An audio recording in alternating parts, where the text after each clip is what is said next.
Hello, this is Jane, and for the next hour, I'll be reading from the April 16 issue of the Toronto Star on the Niagara Frontier Radio Reading Service. And the first article is the main headline, and it is titled, Cup Boom or Bust? Experts question economic projections as FIFA cancels hotel reservations. And this is by Josh Rubin. With Toronto set to host 6 World Cup games this summer, it's still unclear how much the cities and countries' economies will benefit from FIFA's flagship tournament, say economists and critics. That concern has grown even more since FIFA released thousands of hotel rooms it had blocked off in host cities across Canada, the U.S., and Mexico. As well, the city backtracked on a plan to charge for all entries into fan zones as a way to recoup some of the escalating costs. Despite forecasts prepared for World Soccer's governing body by Deloitte showing the tournament will generate $940 million in economic output in the Greater Toronto Area and $3.8 billion across Canada, those numbers are misleading, said Pedro Antunes, chief economist at Signal 49 Research, formerly known as the Conference Board of Canada.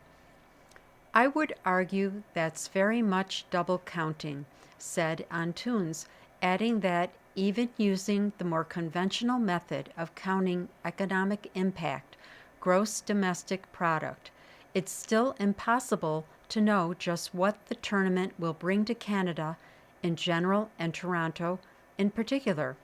We just don't know what assumptions they're making, said Antunes of the Deloitte study's forecast of a $1.9 billion increase in GDP across Canada during the tournament. As for comment on the economic impact that hosting the 6 games will have on Toronto, FIFA sent a link to a news release with excerpts from the study. Victor Matheson, an economist who specializes in studying the sports industry, was even harsher in his assessment of numbers coming from one of the world's most well-known sports federations. This economic impact study is pure propaganda, said Matheson, a professor of economics at College of the Holy Cross in Worcester, Massachusetts. The very fact that FIFA is releasing this study means that it was bought and paid for by FIFA to help Canadians believe they are getting a good deal from their spending, Matheson said. Among Matheson's criticisms is that it's impossible to tell whether the numbers account for what economists refer to as crowding out or substitution, which means tourists who might have otherwise been in Toronto but went elsewhere this summer. FIFA will count up all of the spending by the soccer fans that happens in Toronto, but they won't discount the activity that doesn't happen because soccer's there and crowds out or pushes out other activity that's there, said Matheson. The World Cup is happening during prime tourist season in Canada and the U.S. In the third quarter last year, hotels in Toronto were at 80% occupancy. This summer, they had been looking forward to a boost thanks to the World Cup. They still are, but that enthusiasm has been tempered by concern about FIFA's decision to release block holds, tentative reservations, in host cities, including Toronto, said the head of the Greater Toronto Hotel Association. It is disappointing, as I do know from speaking with a number of hotels, that the blocks were released, GTHA President Sarah Angel said in an email statement. The block holds were meant for FIFA staffers, journalists, and other stakeholders. Still, Angel is optimistic that there's still time to have the rooms snapped up by other travelers. The hotels are resilient and plan for every circumstance and will do their best to pivot. This is what all host cities are currently facing, said Angel.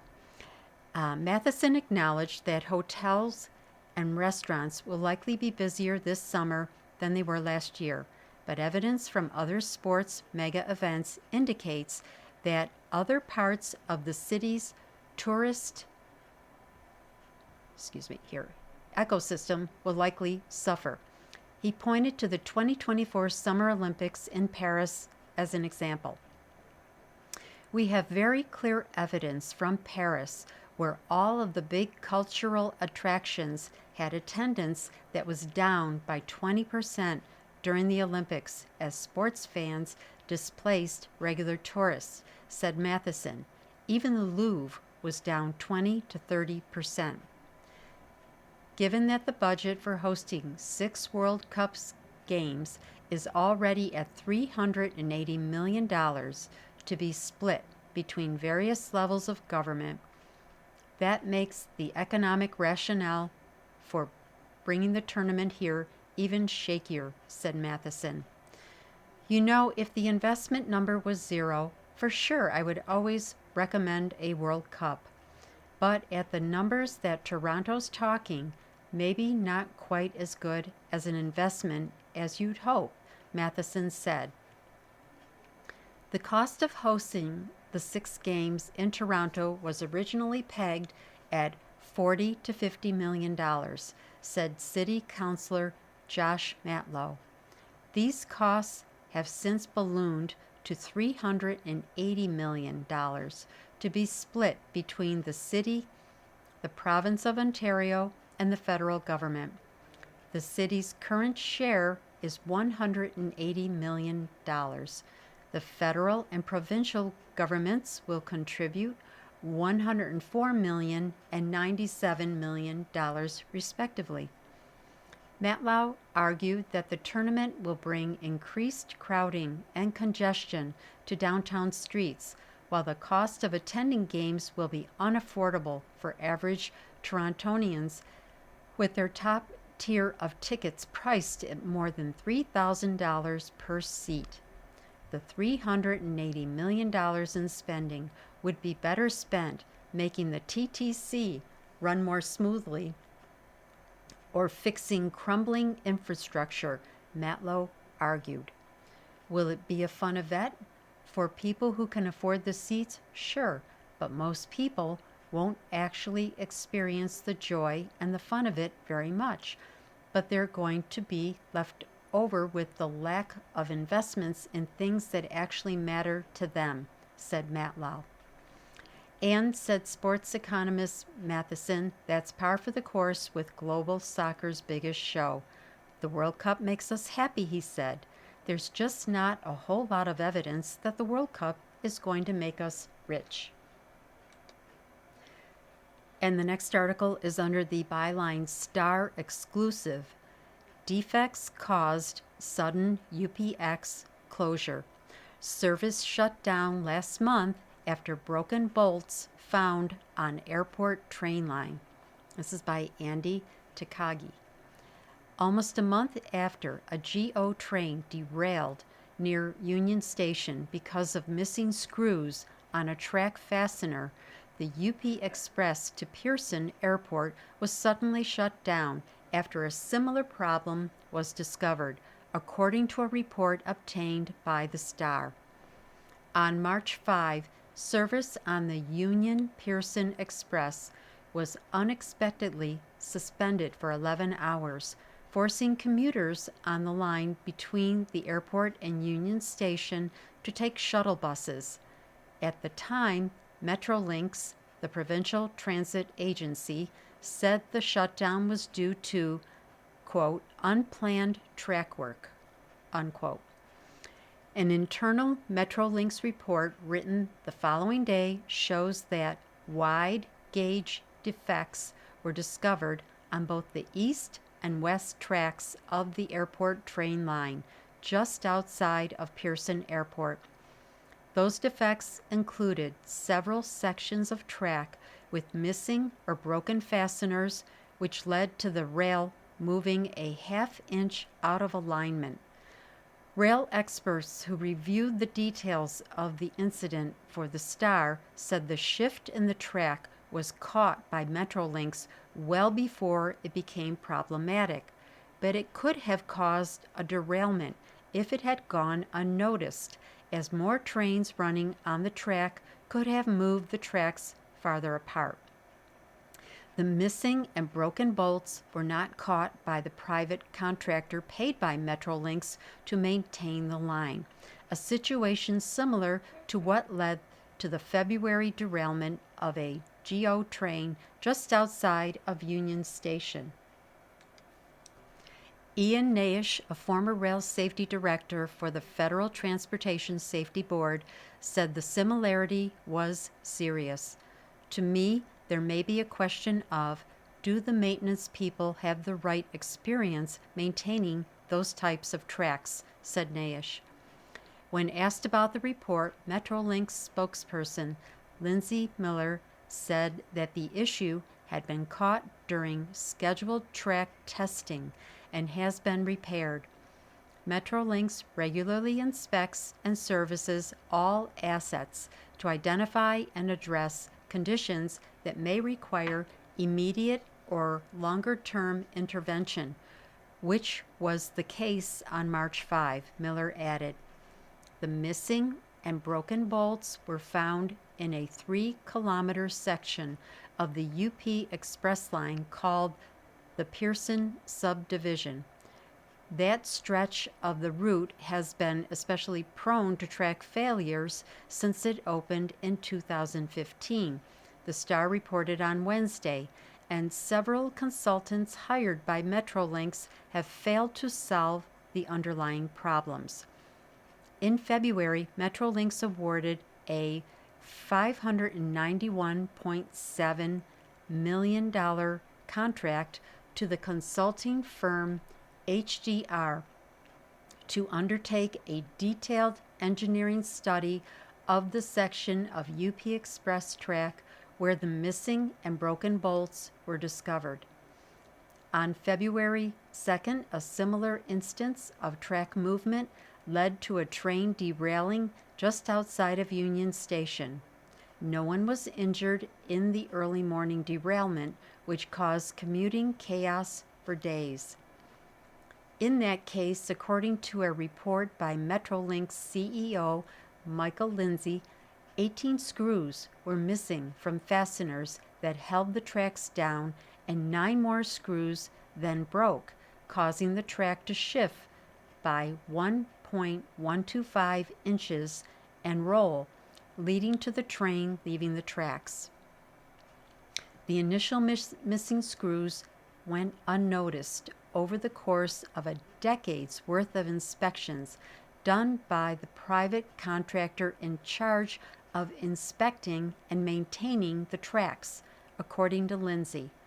The March 6 report on the UP Express incident blames Siemens Mobility, the contractor responsible for both the maintenance and inspection of the UP Express tracks near Pearson, for not identifying or repairing the missing bolts before Metrolinx spotted the problem, allowing the missing and broken bolts to progress to a place where they represent operational and safety exposure is a reflection of the inspection and maintenance quality, according to the internal Metrolinx report. Visual inspections failed to either identify or protect the deterioration of the track prior to the development of a defect. Siemens deferred to Metrolinx in response to the Star's request for comment. According to publicly available documents, Siemens was awarded a $108 million contract in 2023 to maintain parts of Metrolinx's tracks and signals. Neither Siemens nor Metrolinx would disclose the length of the contract. A follow-up engineering directive issued on March 9 by Metrolinx's chief engineer ordered weekly walking inspections of the entirety of the tracks outside of Pearson until further notice. Because the fasteners that keep the UP Express tracks in place had broken, the tracks had moved by 0.5 inches, according to the report. Once that happened, the rails were not perfectly spaced, said Jeff Casello, a professor of engineering and planning at the University of Waterloo.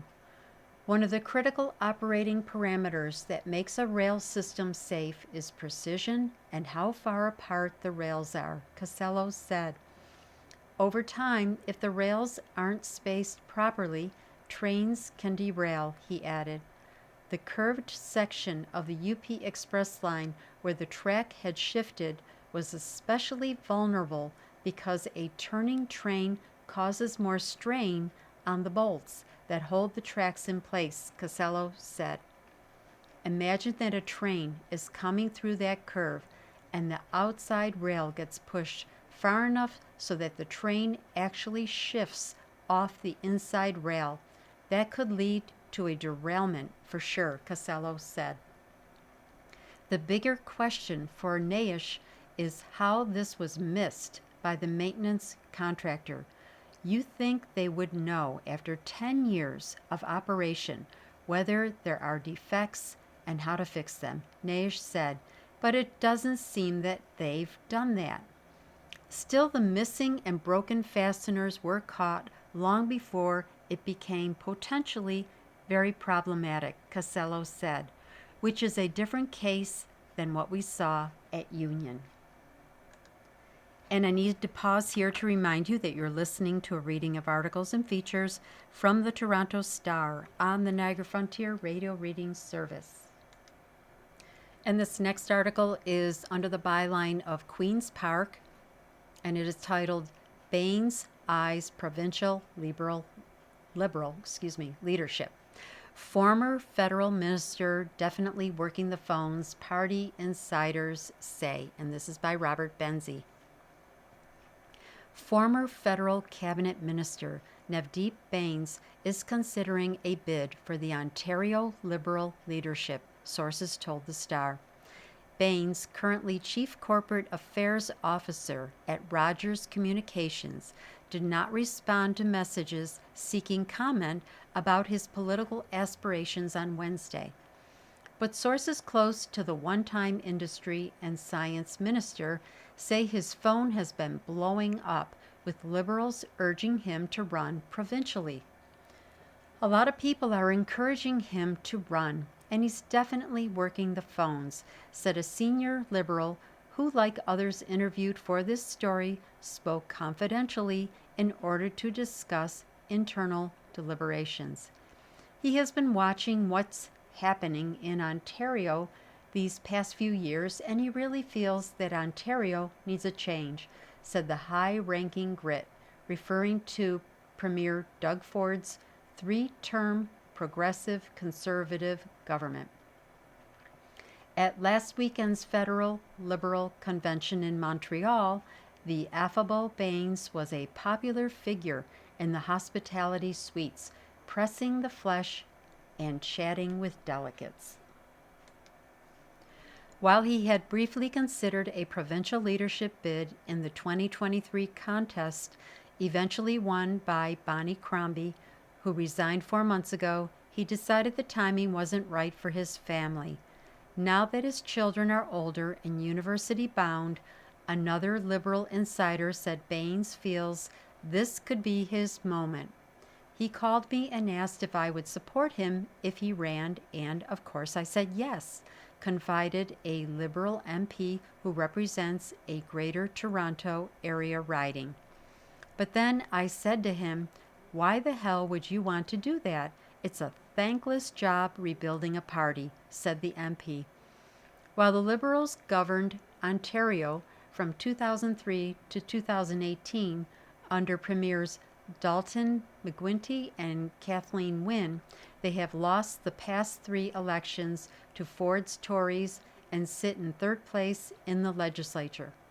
Nav knows the work that needs to be done to go from opposition to government benches because he's done it, said the first Liberal insider.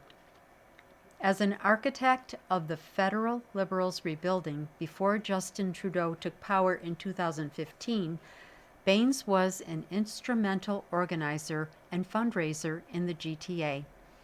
He's been in opposition and he's been in government.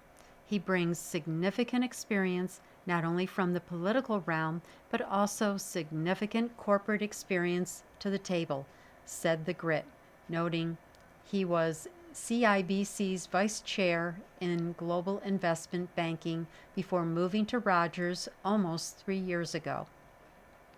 He's no rookie, that's for sure, and he's a huge team player. At Queen's Park, Liberal MPPs confirmed Baines has been reaching out to them. I spoke to him last weekend in Montreal, said interim leader John Fraser, who is remaining neutral in the leadership race. The Ontario Liberals will elect their next leader on November 21. While there are no official candidates yet, MP Nate Erskine-Smith is from Beaches in East York, runner-up to Crombie in the 2023 leadership, and MPPs Rob Serjanik, and he's from Ajax, and Lee Farclough, Etobicoke and Lakeshore are already campaigning for the job. And the next article is titled, Seeking Answers to Student Absenteeism. Province's mandatory attendance proposal sparks debate about how to reverse shocking trend. And this is by Kristen Rishowi and Isabel Teotanio. Why are teens missing so much school? With a majority of Ontario high school students not meeting attendance standards, experts say it's time for the province to find out what's going on. The statistics are terrible. Actually, I'm shocked, said Kelly Gallagher McKay of Wilfrid Laurier University, who had studied the issue extensively. But while the numbers are known, the exact reasons aren't. Children miss school for a variety of reasons, from physical to mental health issues, needing to work or having caregiving responsibilities, extended family vacations, attending sport tournaments, feeling disengaged and unmotivated in class, or grappling with bullying or harassment at school. And Gallagher McKay added, teenager-ness generally is part of this mix. It's just plain hard to get teenagers to do what you want them to do when you want them to do. And it's definitely an issue that has gotten worse as students get older. Her comments come on the heels of sweeping education reforms introduced by the province this week that include mandating attendance, making it count for 10 to 15% of high schoolers' final marks, a move that is drawing mixed reaction. Before the pandemic, absence rates weren't great, but they were at least 20% points higher, with 59.7% of teens attending class at least 90% of the time in 2017 to 2018. After that, however, this rate dropped, and in 2024-25, it sat at 40.2%. During COVID, kids stayed home for weeks on end, and online learning ramped up, and when they returned to school, the message was to stay away if sick. It was a really big culture change, Gallagher McKay said of the effect that Ontario and jurisdictions around the world have grappled with. There are really very negative consequences associated with chronic absenteeism. Teens have a much lower chance of graduating. much lower chance of going on to post-secondary, and there is a high correlation with ill health and struggling mental health. A Toronto high school guidance counselor who asked not to have his name published because he wasn't authorized to speak publicly said absences have shot up since the pandemic. It's overwhelming, he said. There's a lot of missing kids, and they seem to be gone for weeks on end. With parents juggling multiple jobs and households facing language barriers, schools sometimes have difficulty notifying parents about absences, he said. And staff is stretched so thin.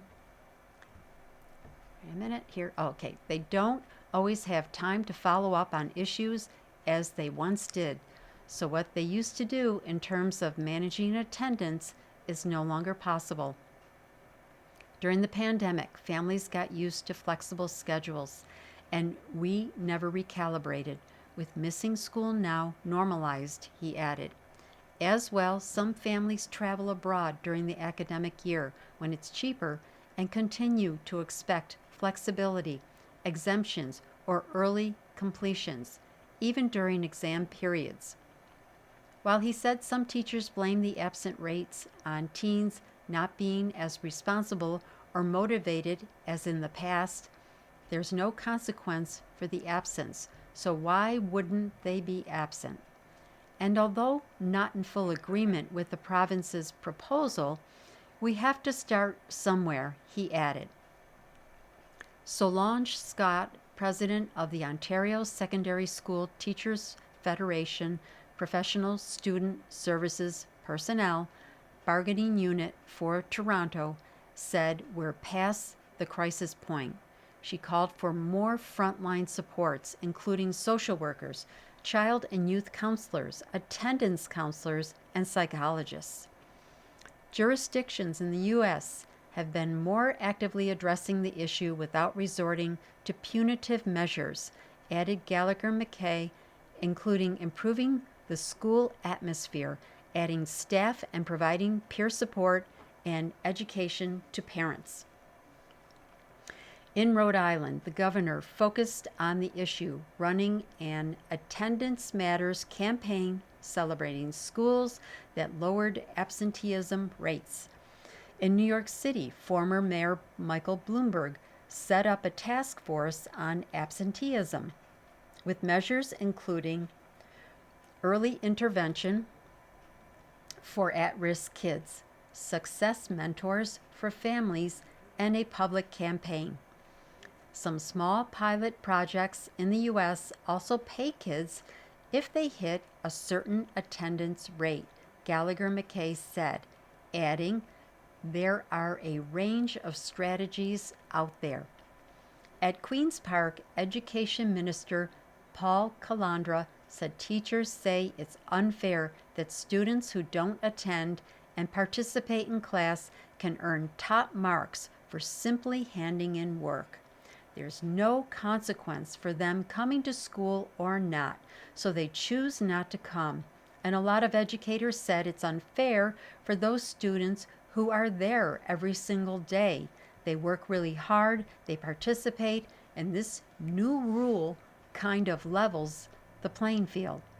Calandra said more details will follow, but attendance expectations will be reasonable, making allowances for children with special needs or mental health challenges, or even sporting events.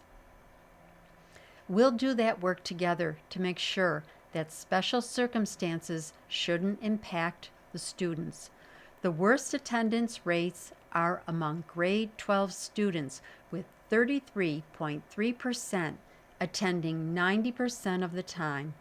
Speculation is that one reason is they take a break after receiving college and university acceptances. NDP leader Merritt Stiles said the government should have spoken to educators about what's behind the rise in absenteeism before coming up with a solution. The government can bring in mandatory attendance, but it's not going to solve the problem, she said. The province will make attendance count for 15% of the final grade for grade 9 and 10 classes, and 10% of grade 11 and grade 12 classes. And I need to pause here once more to remind you that you are listening to a reading of articles and features from the Toronto Star on the Niagara Frontier Radio Reading Service. And the next article is titled Toronto Officer Charged in Niagara Shooting. Man Killed During Attempted Arrest Last Summer. And that is by Dania Yacoub. A Toronto police officer has been charged with manslaughter in the shooting death of a 40-year-old man in Niagara Falls last summer. The Special Investigation Unit's director, Joseph Marino, found reasonable grounds to believe the officer committed an offense, a report released on Wednesday afternoon said. On July 30, 2025, members of the Repeat Offender Parole Enforcement, that's ROPE or ROPE, squad, from across various police services went to a hotel in Niagara Falls to find a man who was the subject of a Canada-wide parole revocation. In an interaction with the man, one officer discharged their firearm. The man was struck and taken to hospital where he was pronounced dead. Constable Andrew Lawson, 52, of the Toronto Police Service, has been charged with one count of manslaughter. He was arrested at the SIU headquarters on Wednesday and released on undertaking with conditions. Lawson has 30 years of service and was suspended with pay, Toronto Police wrote in an email to the Star. The SIU is an independent government agency responsible for investigating certain police interactions that may have caused death, serious injury, sexual assault, or a shooting. And the next article is titled Fréchette Sworn In as Premier. Quebec's second female leader focuses on growing province's economy. And this is from the Canadian Press. Quebec. Christine Fréchette has officially been sworn in as Quebec's premier, the second woman to hold the job in the province's history. In a speech at the legislature Wednesday, Fréchette promised to focus on growing Quebec's economy and to govern as a nationalist. Becoming premier is much more than just a job. In fact, it is an immense responsibility. The responsibility to serve our nation to the best of my knowledge and ability, and above all, to look after the interests of the people of Quebec every single day, she said. The 55-year-old follows in the footsteps of the Parti Québécois Pauline Marois, who was Quebec's first female premier from 2012 to 2014. Fréchette, who positioned herself as a centrist economic candidate, defeated Bernard Drainville in a race to replace François Legault, who created the coalition Avenir Québec in 2011 and had been premier since 2018. First elected in 2022 in the Sanguier riding south of Montreal, Fréchette held the economy and immigration portfolios in Legault's cabinet. Prior to joining the coalition Avenir Québec, she headed to the Chambre de Commerce de Montreal, a business association that promotes economic development on the city's East End. Speaking to party members, Fréchette reflected on growing up in Trois-Rivières, about halfway between Montreal and Quebec City in the 1970s. As a member of Gen X, she said she never again wants a generation to feel like they were sacrificed. She added that she sees several parallels between the issues she faced growing up, global conflict, slow economic growth, and high youth unemployment, and those of today. She said she understands what it's like to live in the regions where access to services, health care, employment, and housing isn't always easy. She said having spent time in Quebec City and Montreal, two economic drivers, has shown her that both the cities and the regions must thrive for Quebec to advance. She also spoke about her father, who spent his career working at Hydro-Quebec. She said the government-owned public utility company is proof that a strong public institution can change the fate of a nation through strong jobs and internationally recognized expertise. Above all, it is an example of what Quebec is capable of achieving when it builds on its strengths and talents. It is this vision that guides my economic commitment, she said. She said Quebec-made products and services will be required in government tenders from timber and aluminum to food labor forces. This choice is not ideological. It is economic and it is nationalist, she said. Fréchette also pledged to defend Quebec's culture and the French language, saying it unites and defines Quebecers. Among other promises, she said she would fund an additional 1 million hours in at-home care, expand telemedicine, and cut red tape for small and medium-sized businesses. On immigration, Fréchette said she has always believed in a humane and responsible approach. She said it was crucial to respect Quebec's capacity to welcome and integrate newcomers while meeting labor needs, particularly outside city centers. I think of the girl who grew up watching Jeanette Bertrand, Diane Dufresne, and Madeleine Poulin, and Pauline Marouin. This young woman had no idea that one day she would be standing here, Fréchette said, referring to prominent Quebec women in their fields. Today, I pledge to govern with ambition and determination, and I pledge to build a Quebec that lives up to your efforts. The new premier said she will name a cabinet next week and intends to make at least one announcement in the coming days related to the cost of living. She now faces the task of boosting the fortunes of the coalition Avenir Quebec, which is polling behind the Liberals, the Parti Québécois, and the Conservatives ahead of the October 5 election. And the next article is titled, Ontario Eases Rules on Alcohol in Provincial Parks, No Longer Restricted to Campsites with Some Exceptions. And this is by Rob Ferguson. Beer isn't just for the campfire anymore. Premier Doug Ford's government is changing rules to allow drinking in more places in provincial parks, such as beaches, picnic and day use areas, as part of its continued easing of restrictions on alcohol. Until now, drinking has been restricted to individual campsites, with tickets issued for violations. Updated rules around where alcohol can be consumed are intended to improve the overall park experience and support local tourism while continuing to prioritize safety. Environment, Conservation, and Parks Minister Todd McCarthy said Wednesday. He stressed park users must drink responsibly in staffed areas where drinking will be permitted starting this spring and summer. Existing rules still apply for unsafe or unlawful behavior, including public intoxication, underage possession or consumption, and having open or improperly stores alcohol in a motor vehicle or boat, the government said in a statement.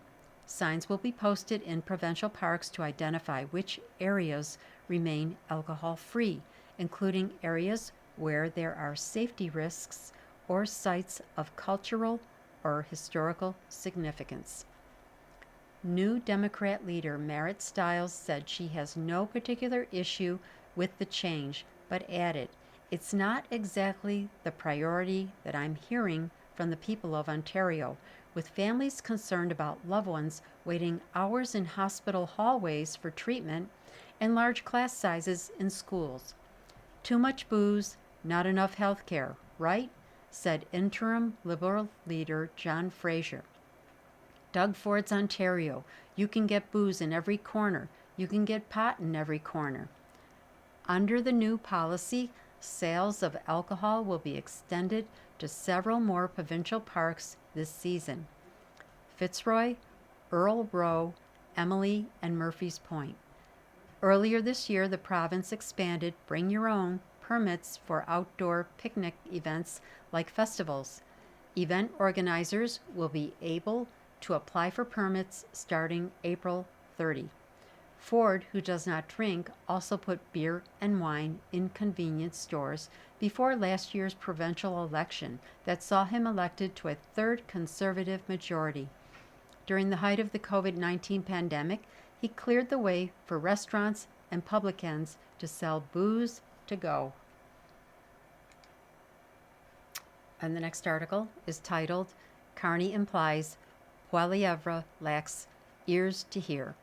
Leaders trade barbs over gas tax plan as Tories project unity. And this is by Raisa Patel. Ottawa. Prime Minister Mark Carney and Conservative leader Pierre Poilievre traded barbs about floor crossers, fuel, and fiscal records in the House of Commons on Wednesday as the Tories sought to project unity despite a Liberal majority. The feisty question period exchange began when Poilievre took aim at Carney's plan to temporarily suspend the federal excise tax on gasoline and diesel fuel until Labor Day, an announcement the Liberals delivered more than a week after the Conservative leader called for more comprehensive version of the same plan. Poilievre's line of questioning quickly devolved into a condemnation of the Prime Minister's fiscal and economic record, with Carney retorting, "One thing I've learned in my economics education is you've got to study history and you've got to look at the numbers." The remark was callback to Poilievre's comments to the Canadian Taxpayers Federation earlier this week. The Conservative leader said the Prime Minister, who led the central banks of both Canada and the UK, was very badly educated on economics, and that is why he has been wrong on every single economic issue of our time. It's clear that he's learned all the wrong lessons. Poilievre fired back at Carney, asking why the Prime Minister wouldn't back the Conservatives' proposal to get rid of all the taxes on gas for all of the year. Mr. Speaker, to learn a lesson, you have to have ears to hear. There have been some on the benches opposite who've been listening, Carney countered, turning to face his caucus, and the floor crossers who helped him secure a coveted Liberal majority. The latest of those defectors, former Conservative MP Marilyn Gladu, rose from the government benches Wednesday to cheers and a standing ovation from her new Liberal colleagues. During this time of political volatility, we never know when the next major shock is coming, Gladu said. We need serious leadership and a real plan to build a strong and more independent Canadian economy. Earlier in the day, Conservative MPs and senators holed up in a meeting room on Parliament Hill for nearly 3 hours.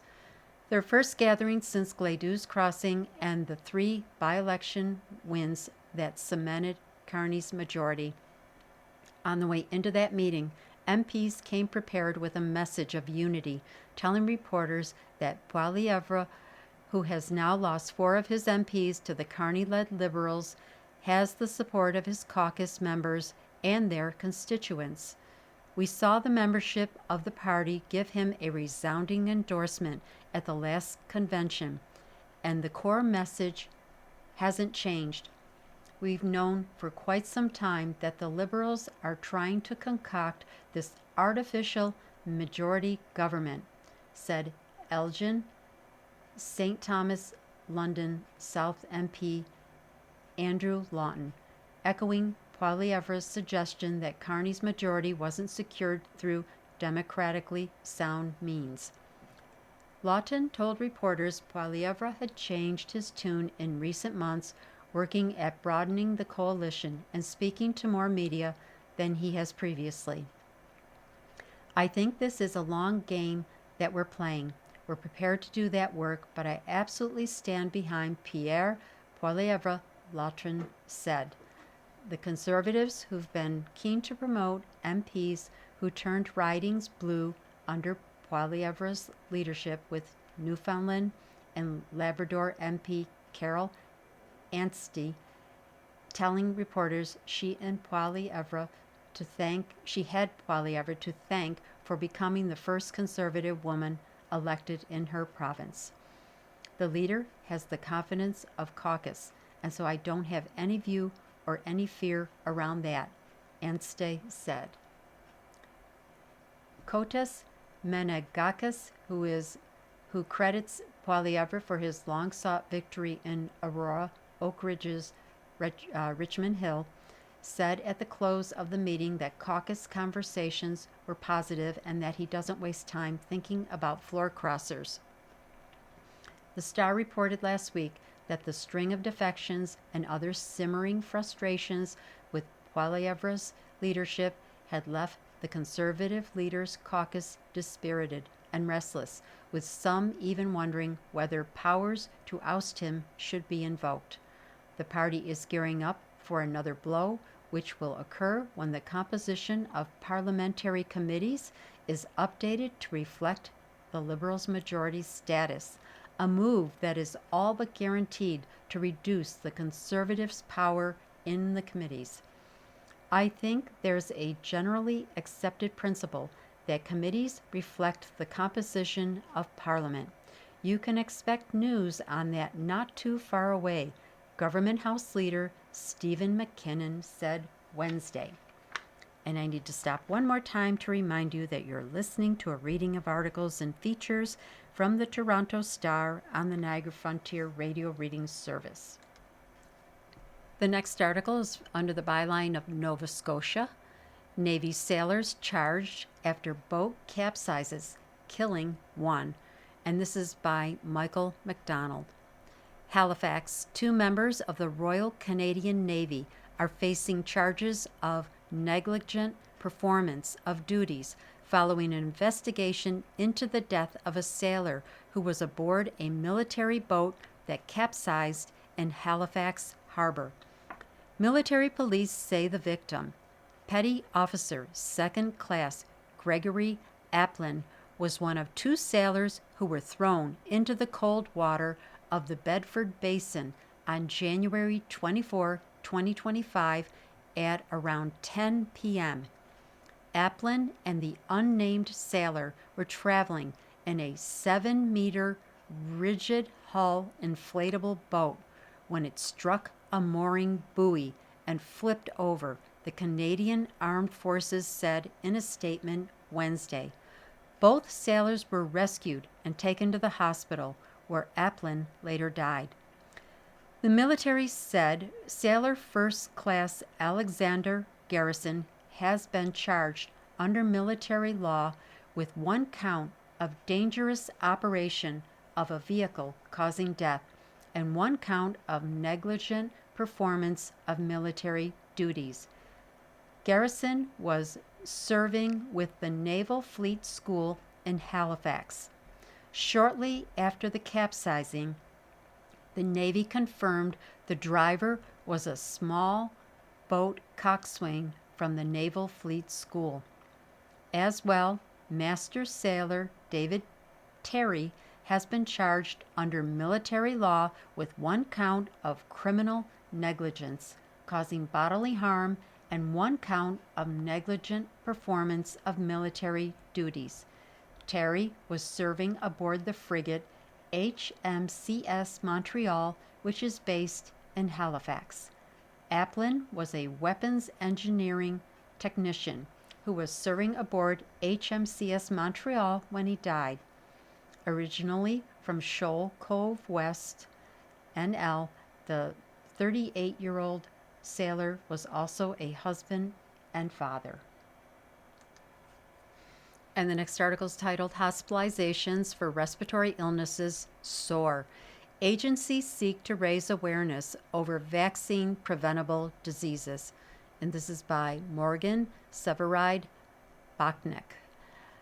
Hospitalization rates for vaccine-preventable respiratory illnesses doubled last year compared to pre-pandemic 2019 through 2020, according to new Canadian data. The data for the 2024-25 fiscal year was released by the Canadian Institute for Health Information and the Public Health Agency of Canada. As vaccination rates for at-risk populations have dropped in the past year and hospitalization rates remain high, the agencies want to raise awareness about the importance of annual vaccines. 3 diseases account for the lion's share of the hospitalizations studied. According to the study, COVID-19 cases are tied to 40% of hospitalizations for vaccine-preventable respiratory illnesses. Influenza and respiratory syncytial virus, that's RSV, is easier to say, combined accounted for 51%. Almost half of those hospitalizations for all of these illnesses were people 75 and older. 20% were children under 5. We wish COVID-19 was something from the past, but this data shows that it still has a very important impact on our hospitals, said Melanie Josie Davison, CIHI Health System Performance Director. Though overall hospitalization rates are trending downward from pandemic years, it's still concerning that hospitalization rates for vaccine-preventable respiratory illnesses are twice as high as before the pandemic and puts a strain on hospital systems, Davidson said.